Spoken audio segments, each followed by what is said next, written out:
ये जिसे आपने कहा कि आर्द्रताग्राही केंद्रक के रूप में एरोसोल जो हैं वो आर्द्रताग्राही केंद्रक की भांति व्यवहार करते हैं। किसके रूप में? हाइग्रोस्कोपिक न्यूक्ली के रूप में व्यवहार करते हैं।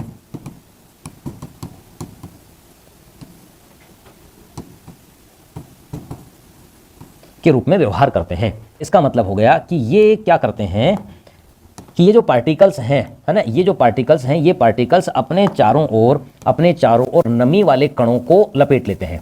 अपने चारों ओर नमी वाले कणों को लपेट लेते हैं। ये इनका गुण होता है, खासियत होती है। ठीक है ना। तो ऐसी स्थिति में ये आर्द्रताग्राही केंद्रक के रूप में माने जाते हैं। ठीक है ना। ये व्यवहार मानव ने जब इस विशेषता को पहचान लिया, इस व्यवहार को पहचान लिया, तो उसके बाद वो कृत्रिम वर्षा करवाने की स्थिति में भी आ गया। यानी अब वह ये भी उसको समझ में आ गया कि वर्षा को भी मनमाफिक तरीके से करवाया जा सकता है ना, कृत्रिम वर्षा के रूप में, जिसको आप बोलते हैं ना आर्टिफिशियल रेन, उस रूप में। लेकिन उसके लिए यही कि बादल आसमान में होने चाहिए।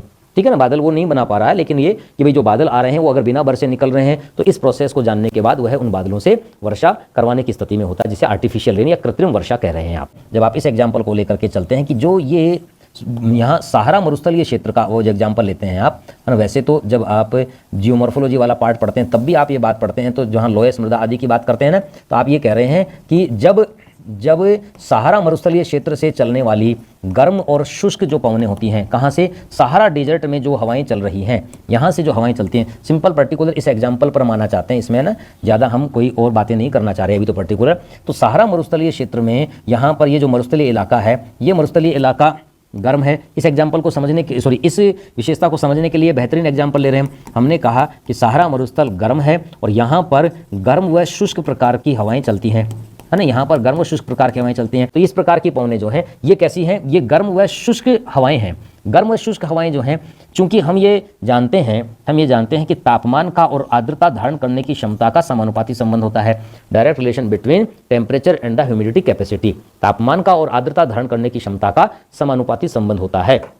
जो आपने जलवाष्प के समय में बात की थी वो आपको बिल्कुल ताज़ा हो गई होगी बात, है ना। पिछली क्लास में जब आपने चर्चा की थी आर्द्रता सामर्थ्य, आर्द्रता क्षमता का समानुपाती संबंध किससे होता है? तापमान से। तापमान अधिक होगा तो आर्द्रता धारण करने की क्षमता भी अधिक होगी, और अगर तापमान कम होगा तो आर्द्रता धारण करने की क्षमता भी कम होगी, नमी धारण करने की क्षमता भी कम होगी। ठीक है ना। तो चूंकि यहाँ पर तापमान अधिक है, गर्म है, तो इसका मतलब हो गया सीधा सा नमी धारण करने की क्षमता है। लेकिन शुष्क कह रहे हैं आप, तो शुष्क क्यों है? क्योंकि यहाँ पर नमी निर्मित करने के लिए सतह पर जल की स्थिति नहीं है, न कोई जलाशय वाला भाग है और न यहाँ पर कोई मिट्टी में भी किसी प्रकार की मृदा जल यानी सॉइल वाटर यानी जिसे मिट्टी की नमी बोलते हैं, न वो यहाँ पर विद्यमान है। तो ऐसी स्थिति में तापमान बढ़ने के कारण से ट्रॉपिकल एरिया यानी उष्णकटिबंधीय क्षेत्रों में स्थित इस प्रकार का यह मरुस्थलीय भाग तापमान तो बहुत अधिक ग्रहण कर रहा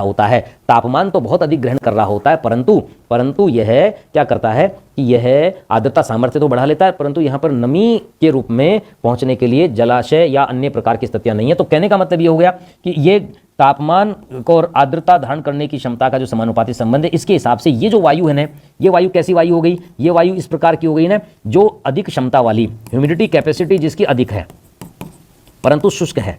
अब इस प्रकार के जो एरोसोल्स होते हैं यहाँ पर, या यूँ कह लीजिए कि जो महीन प्रकार के इस जगह पर इस हवा के साथ साथ महीन प्रकार के जो डस्ट होते हैं, वो पार्टिकल्स होते हैं, वो भी यहाँ से वो पार्टिकल्स भी अब क्या करते हैं कि यहाँ से इनके साथ साथ हवा के साथ उड़ते हैं। जो महीन प्रकार के पार्टिकल हैं, एक मोटा मोटी रूप में हम समझ लेते हैं कि जो भारतीय मरुस्थलीय क्षेत्र की मिट्टी है वो हल्की भूरी ब्राउन कलर की है। मंगोलिया के गोबी डेजर्ट की जो मिट्टी है, रेतीली मिट्टी है या बालू, जो वहाँ की बालू है, रेत है, उसका रंग पीला है, जिसको हांगटू मृदा कहते हैं, येलो सॉइल, है ना। इसी तरीके से सहारा मरुस्थलीय क्षेत्र की जो मिट्टी है, मिट्टी के कण वो हल्के लाल रंग के से कण होते हैं, हल्के लाल रंग के से ये जो कण होते हैं। तो इस प्रकार के कणों का यह एरोसोल जो महीन प्रकार के पार्टिकल होते हैं, जो किस विशेषता के, जो गर्म हैं और जिसमें आर्द्रता सामर्थ्य बहुतायत में है या बहुत ज्यादा उसमें आर्द्रता धारण करने की क्षमता है। लाल प्रकार के कणों वाली ये हवाएं जब भूमध्य सागर की ओर आती हैं तो यहाँ से आकर के ये नमी धारण कर लेती हैं, क्योंकि नमी धारण करने की क्षमता तो इनकी है ही है, और चूंकि इनका स्वभाव भी क्या है, आर्द्रता धारण करने का, हाइग्रोस्कोपिक न्यूक्ली करें, तो ये क्या करते हैं, बड़ी मात्रा में इस नमी को धारण कर लेते हैं। और नमी को धारण करने के साथ ही अब यह